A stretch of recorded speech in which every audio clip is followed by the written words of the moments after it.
A very good morning and welcome to this morning's edition of the Talk of the Town. For the Newsfirst team, I'm Jayamal Ratnayaka.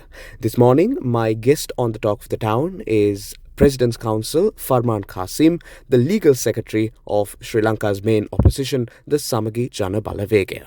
What sort of election will be held this year? We know that there has been statements made regarding a presidential election, and according to the constitution, it is the presidential election which should be held this year.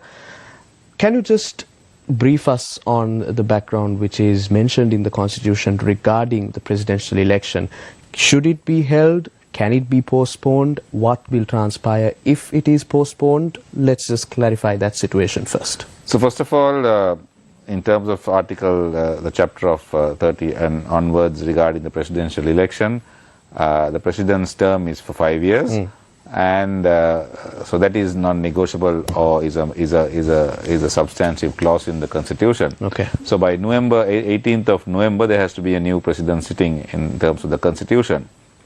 The constitution also states that the presidential election should be held 1 month prior to November 18th, that is 1 month prior to the date that the current president exists, or 2 months before. So the date has to be between September 17th and October 17th. The presidential election has to be held. There is no provision to postpone it because the constitution says the term is 5 years. So say on most unthoughtful or the reason says it's postponed for some reason or the other, there won't be a sitting president in this country. I see. So say there is some emergency, some exurgency or something like that takes place in the country, like probably a major disaster, and you can't have an election for some reason or the other, then there won't be a president post November 18th. So unless and otherwise there is some sort of emergency like that, which will be over for a period of month, which I don't think we can even think of unless there is a national and an international crisis that there is going to be a postponement of the election. So whatever you do, you cannot postpone the election.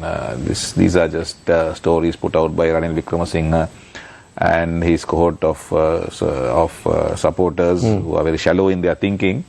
There will never be a postponement of the presidential election.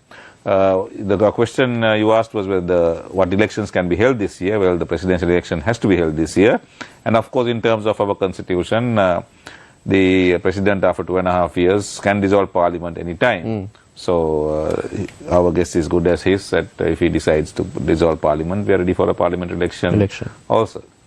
Right. So, speaking on the presidential election, there have been rumors swirling regarding a possible abolition of the presidential capacity or the presidency, the executive presidency in Sri Lanka. But this is something that has been brought up time and time again. And it seems almost farcical because we know that it's a presidential election year, and all of a sudden, the attention of the ruling authorities have been directed to the abolition of the executive presidency.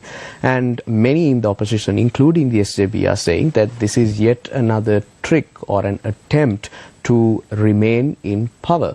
What is your opinion on that, Mr. Cassim? So it's like this, we as a party, our position is that the executive presidency should go, but not with the present electoral system.